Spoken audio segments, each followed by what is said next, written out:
Hey y'all, so my baby doll is here. I'm sure she'll enter in a minute. But let's get ready to go, shall we?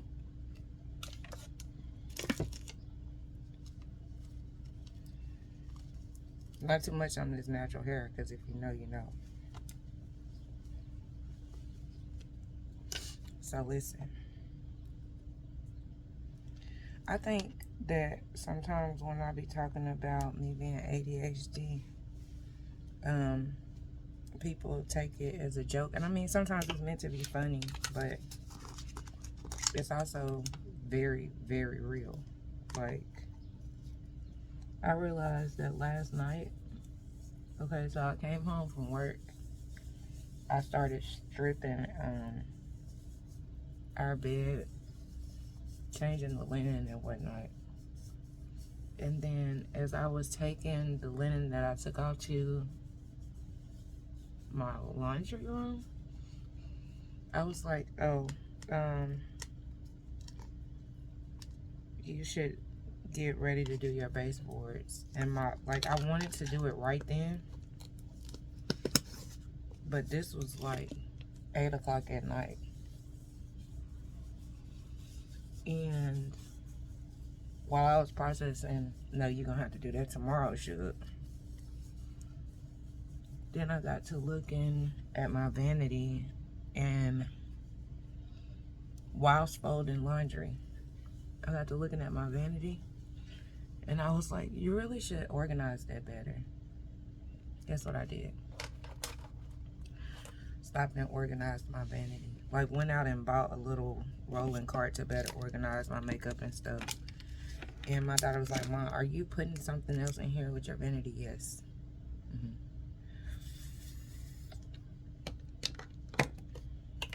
Because I dress up for work every day, I have a lot of makeup and whatnot. Where? Okay. Just looking for my sunscreen.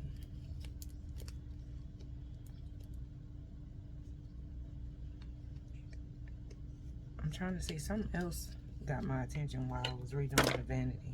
Oh, while I was sitting here redoing the vanity, my bully has his little dog basket with like leashes, his sweaters, collars, the meds and stuff that I put on him.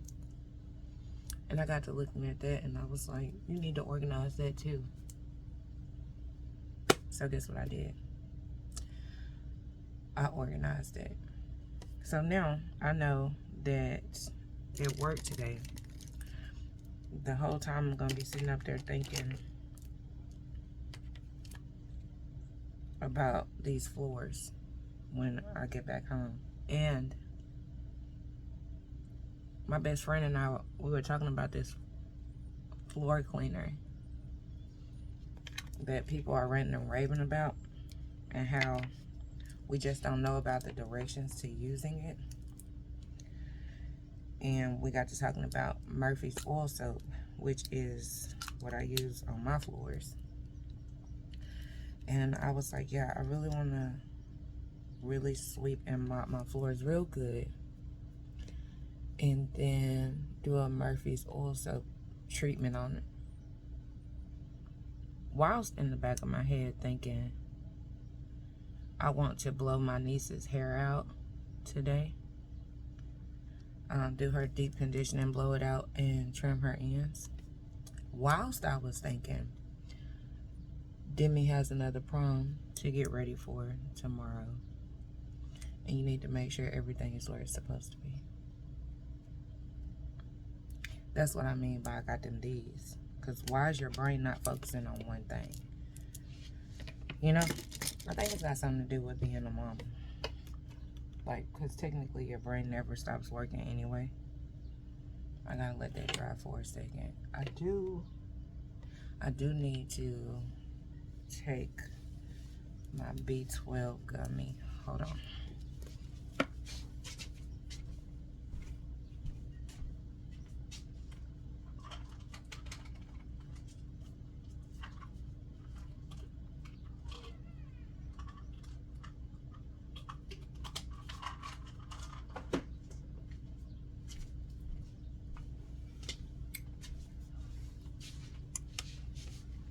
I'm not sure what baby girl's in there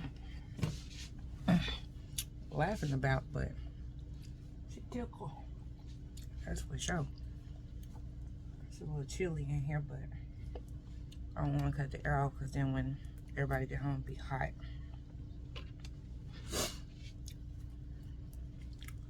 Okay. Now, what's crazy is I done reorganized all of this, and come tomorrow, I'll be looking for it all over again. I really should tint my eyebrows, but I don't have time for that today. I'm trying to see, is one darker than the other? It's the light. It's the light. Okay.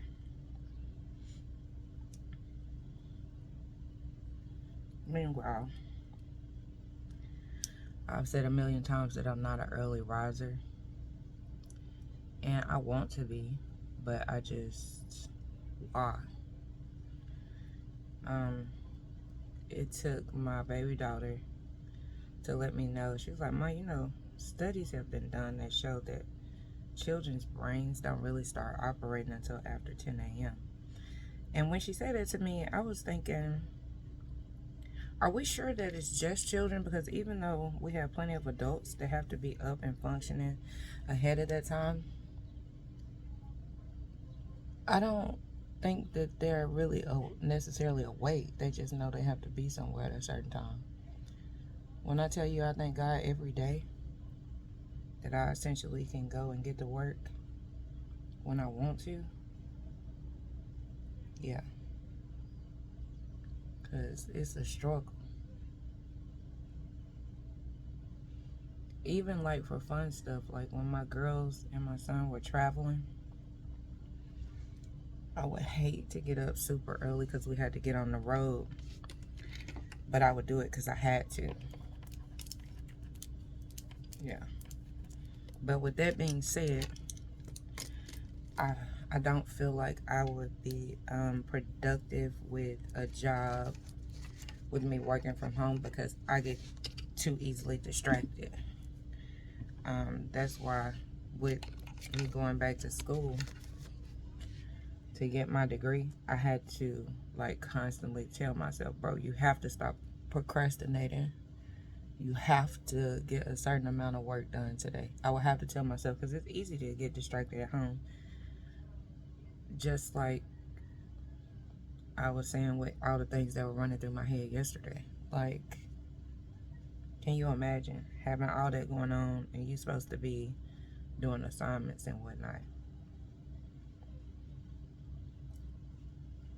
But still, I had to tell myself, you're not finna come out of school and get these student loans and don't do nothing with them and just wind up owing money and come out of school again. Like, you're not finna do that again. And plus, I'm older, so I wasn't finna waste no more time either. Yeah. I saw one of my friends from, actually we've been friends always since high school and elementary and middle. And she completed her MBA, and I'm so proud of her. You know, it's one thing to say you're gonna do it, but to actually be disciplined enough to follow through is something totally different. Something totally different. If y'all wondering what I'm doing, I don't do it all the time, but I have these hyperpigmentation spots and spots from where, unfortunately, a classmate gave me chickenpox at 16. I don't know why today they just feel more prominent, but I'm gonna put a little concealer on there. Try to make that a little bit better.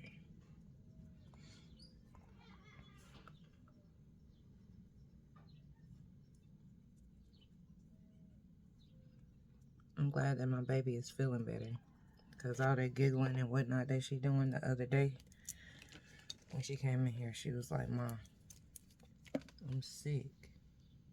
And I was like, she sounded sick too. I was like, my God, baby, what is going on?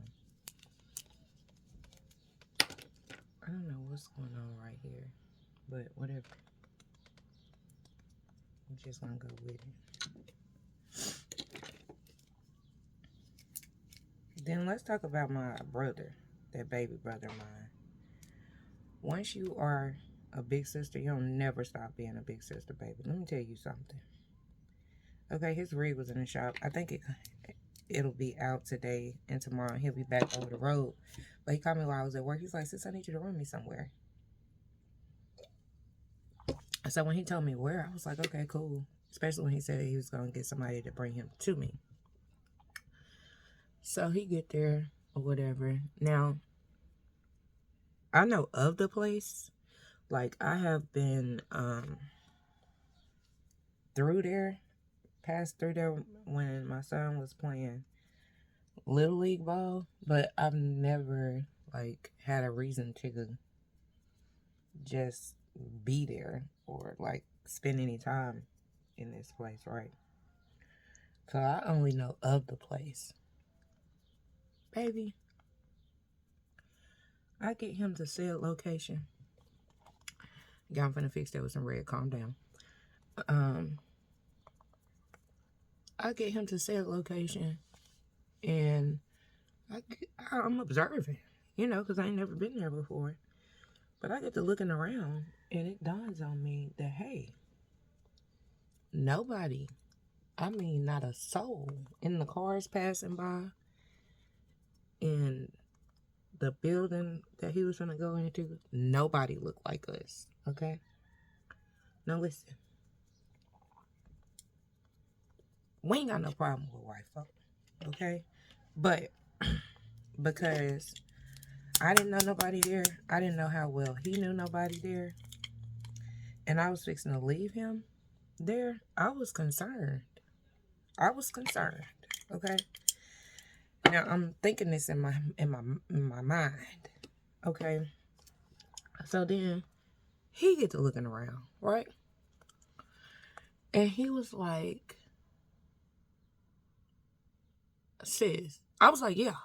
Don't nobody here look like us. Not a soul. Like, how well do you know these people? How did you meet them? What line of business were you conducting when you met said person, okay? And so he sat there for a minute, taking in the scenery, as I did. And he was like, I also think the lighting or something is different on my ring light. Like, what is going on? Okay, there we go. I need some cool light. I was like, what are we doing? So, me being me, I just come on out and ask him. I was like, bro, have you got your pistol? Now, I'm always prepared, but at the same time, again, I'm not staying there with him, okay? He tells me it's in my truck. Now, I know I raced you better than that. What you mean it's in your truck, sir? What benefit is it in the truck? Okay. So, I'm like, you know what I'm saying? You gonna be cool? He was like, yes, sis, I'm gonna be cool. But I still can't just leave. So, I want to see what's gonna happen when he walk in this location. He walks in, and immediately a guy comes right up to him, and he daps him up, you know what I'm saying, real friendly like, and gave him a hug and everything. So I was like, okay, that made me feel a little bit better, because this was not just like, oh, I done met you a couple times type handshake. It's more like, oh no, we might have some history, you know what I'm saying, past business, training, whatever. But I still don't leave, because now I want to pay attention to the traffic that's coming in and out of said location, and see if anybody else gonna randomly pull up. So I sit there just a little while longer. But while I'm sitting there, I'm taking down tag numbers. Now you might say, you're doing too much. Not at all. Let me tell you why. Okay? Because I am his big sister, and he is in fact my baby brother, to our mother, It doesn't matter that he can take care of himself at all to her. It doesn't matter that he is indeed 34 years old. It doesn't matter that he's built like some kind of Amazonian god, okay? The fact that he is still my baby brother translates to my mother that bet not nothing happen to him if you can help it, okay? So I got this in the back of my head. And the reason I was taken down said tag numbers, I need more concealer than that, is because just in case anything went awry, I needed to have some on record. Okay, just in case. So that's what I did. Now, I thought about where he was until I saw him post something on Facebook not long after I had, got home, and I was like, okay, yeah, he cool. But if you are friends with my brother and you see the two gentlemen that he was training with, you'll know why I was taking down them tag numbers. Okay? And I'm going to tell you something else. As I was sitting there processing that whole situation,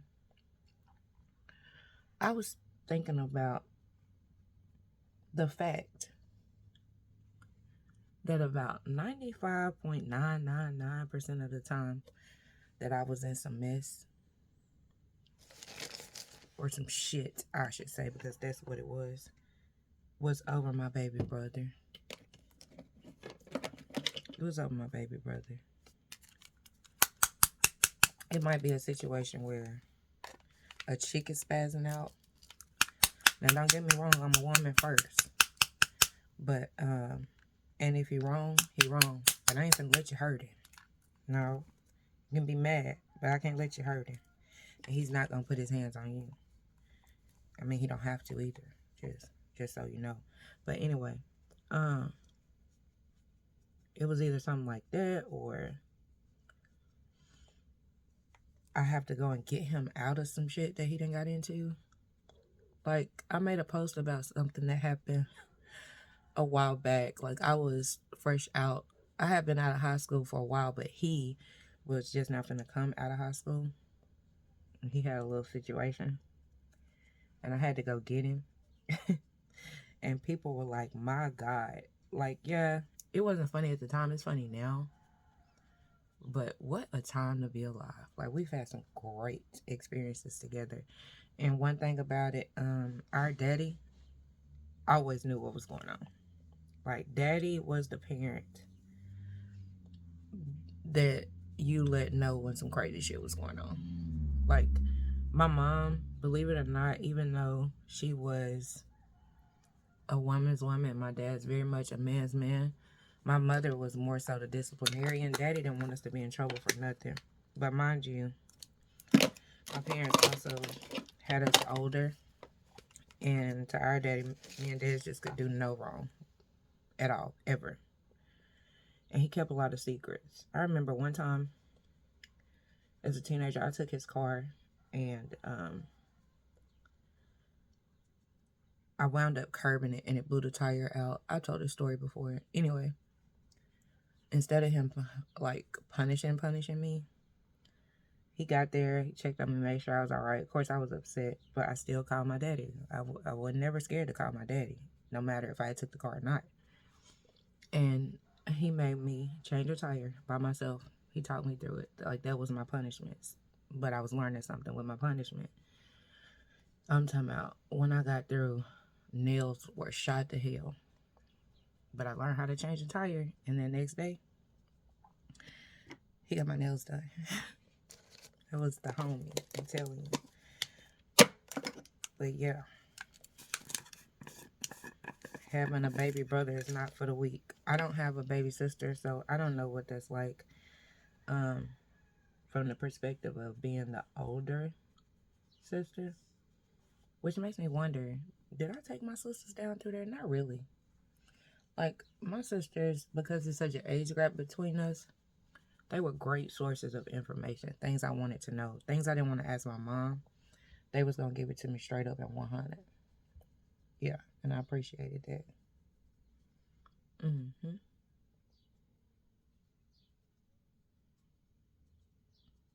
I'll tell you something else. Because I had siblings with a significant age gap, um, I think it kept me out of a lot of trouble too.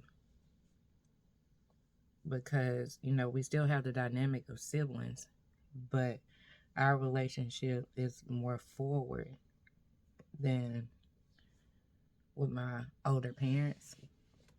Yeah. So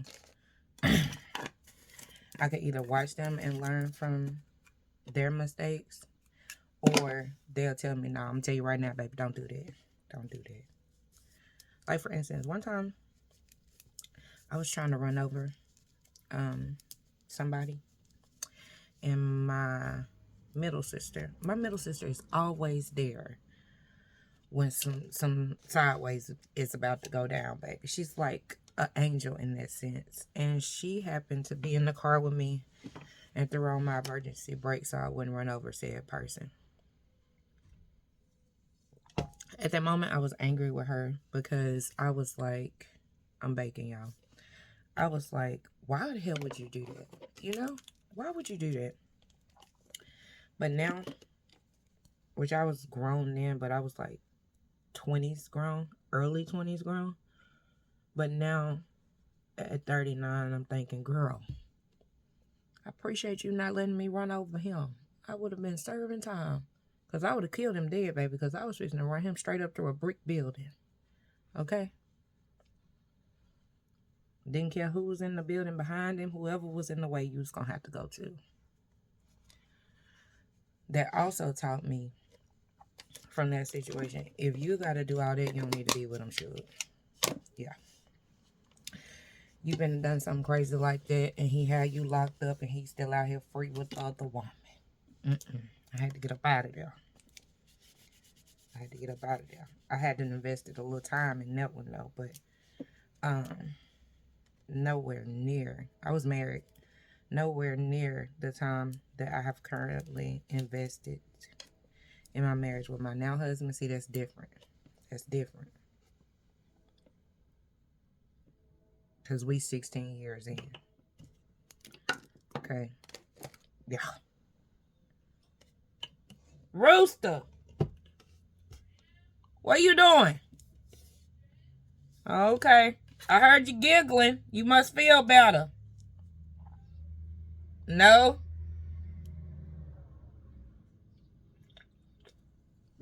What time is it? Oh, okay, we got a good time.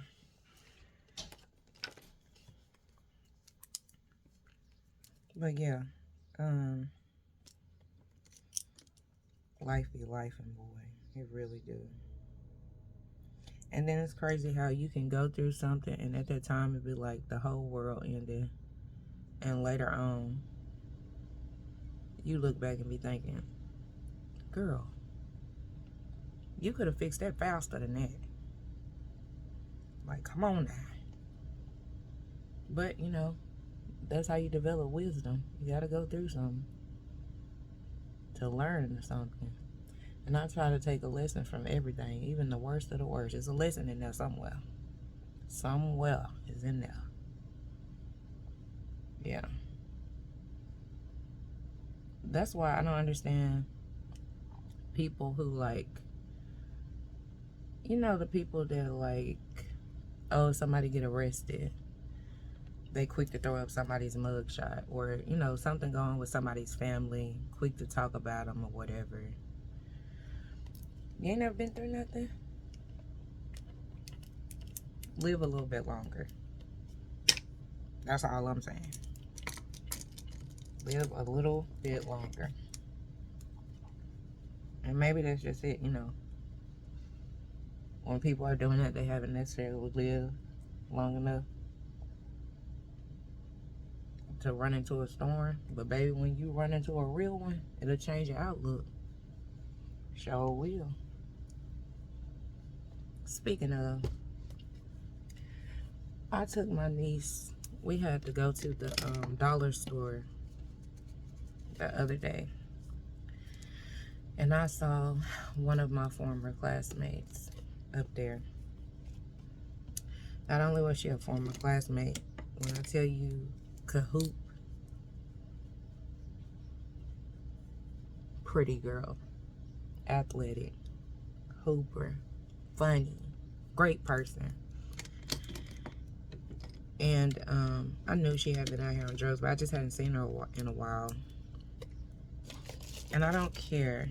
Have you ever noticed that with someone who's on drugs, it doesn't matter how long they've been on them? If they remember you from a part of their life or you've been kind to them, they're never afraid to approach you. And I don't want her to ever be. Y'all, I was sitting in my car. I pulled up to the store and my windows are tinted pretty dark on my car. And I was explaining to my niece because I didn't want her to be frightened. I was like, listen, you know, because I know my niece is real smart. I was like, listen, she might act a little weird, baby, but I assure you she's not going to hurt you. And nobody's going to do anything to you. Well, I got you with me anyway. And she asked me, she said, teacher, you know her? I said, yeah, I know her, baby. I said, I used to go to school with her. I said, but, you know, sometimes bad things happen to people when she's on drugs. And sometimes when you're on certain drugs, you don't know what you're doing or what you're saying. And you might do or say things that you normally wouldn't. So I was telling my niece that, I said, when you get out, you just treat her like a normal person. When I opened my door, she immediately said, hey, Zeta. Bro. When I tell you my feelings be hurt, because I know there's nothing I can do about it. I mean, what can I do? But I talked to her. You know, I gave her what I could. Told her to take care of herself.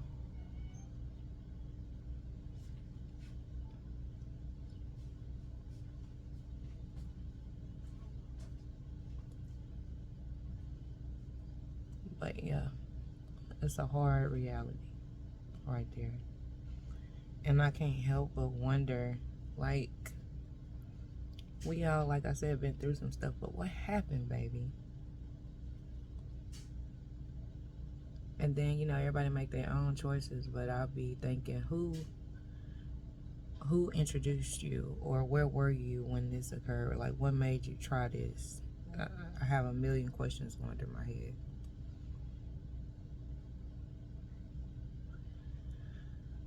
But I also know, from living, you can't change nobody that don't want to be changed.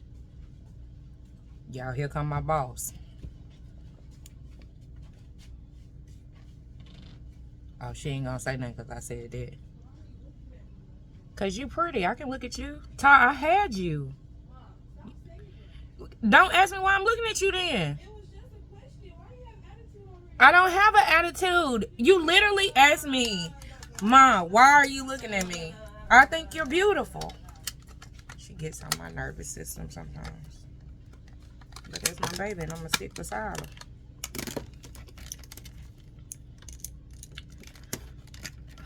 That one there is soon to be 20 in July. Meanwhile, I feel like I just had her yesterday. Can you please hand me the edge control? Sure.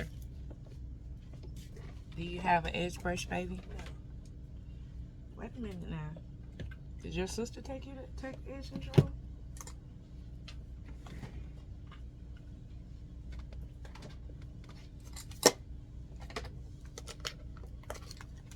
Thank you. You're welcome, honey.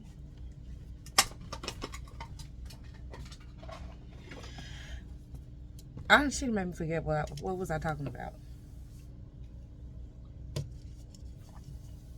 Oh yeah, 20. Had her yesterday. Yeah, she's fixing to turn 20 this year.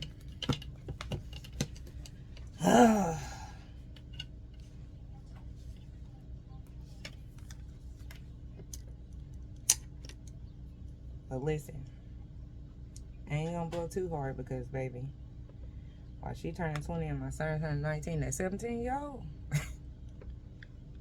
Oh, I ain't got to worry about it. I'm still heavy on the mommy duty with my 17-year-old, okay? She be on my head like, girl, Mom, you got this, this, and this. Or, Ma, I need this, this, and this. Or, Ma, I want this, this, and this. Like, okay, baby. Okay. I'm listening. I'm writing it down. Okay, now that shimmered it up way more than I wanted it to shimmer. But it's low-key pretty. Let me see.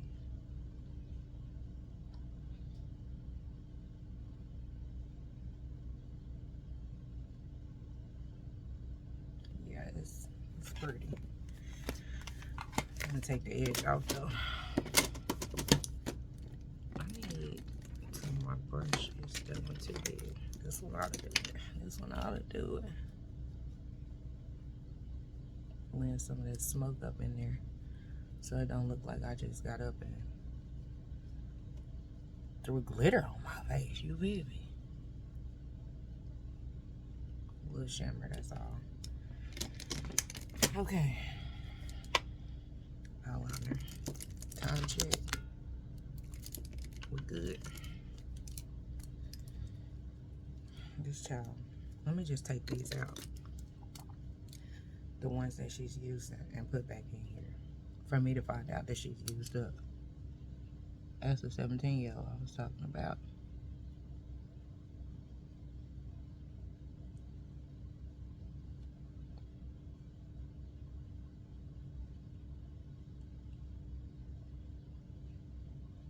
I don't know if it's just me. Am I the only one that can't apply eyeliner with my mouth closed? Baby, that bottom lip got to hang. You hear me? I guess that's a sign that I'm doing it right.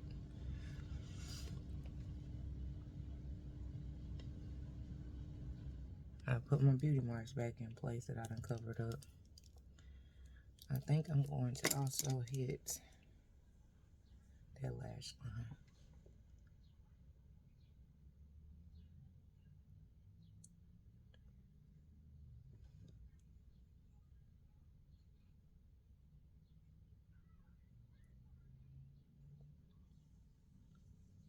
I put a video up of me getting ready to go the other day. And somebody was like, where's Kane? I was like, baby, he back there. Breathing hard in the back.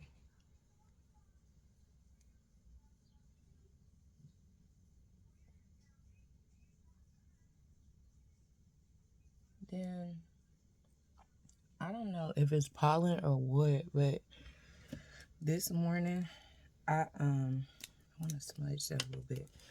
This morning, when I got up to take my littles to school, my niece and nephew, my eyes was just a-running. And I was thinking, you finna mess around and have to do a whole nother lash. Like, ma'am, what is going on? I don't even know why they were running like that. They just were. Maybe just do this charcoal brown instead of the black to smudge the bottom of my eye, because for some reason that black has a lot of fallout.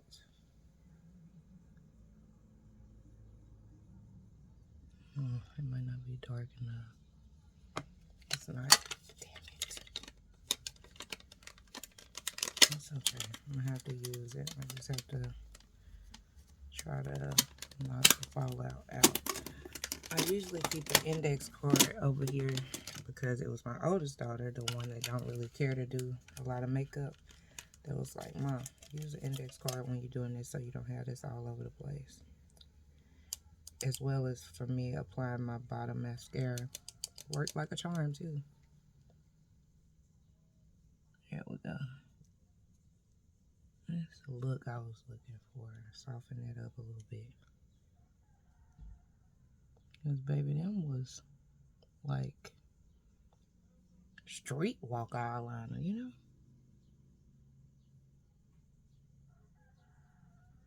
It sounds like somebody just jumped out of a car right in my driveway, but maybe it's the neighbors. My dog ain't jumped up yet, so it's nothing to be concerned about.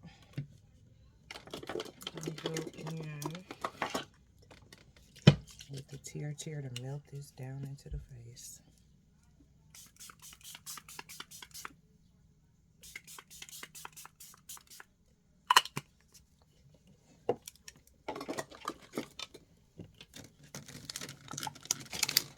My first stop is going to be to get me something to eat.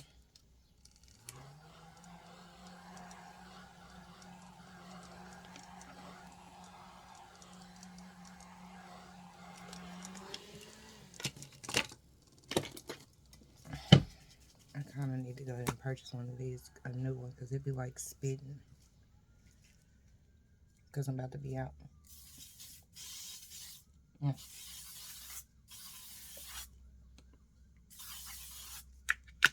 don't like it freezes where it is, so it'll leave droplets on your face if you do that.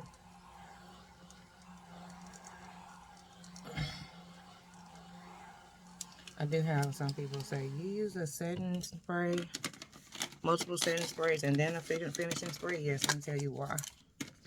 That tier because it's heavier, as far as feeling more like water. It's going to give the makeup a little bit of moisture and make it blend into my face. You see how that orange tone kind of went away? Yeah. And then that L'Oreal 3-second setting spray is going to freeze it. The finishing spray mats me out. I have oily skin, so yes. And I need this to hold for 8 hours.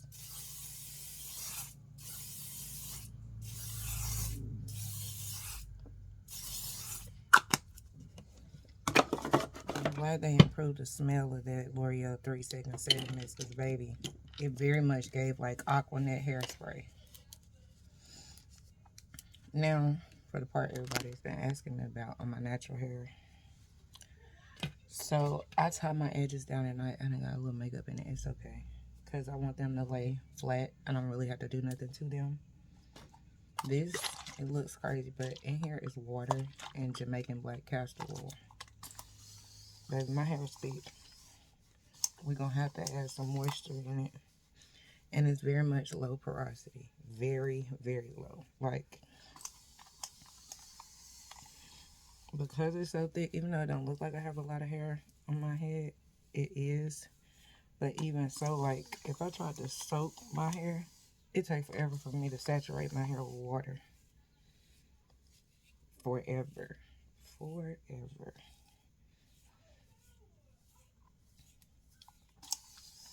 So with this, it's got a little bit of moisture as far as water. That Jamaican black is also going to moisturize it and give it a little shine. And I'm legit just running my hands through it. And once it dries, it'll have that shine. And I will sit it up with my pick, make it bigger. Because right now it's still slightly cut in the mohawk, a tapered mohawk.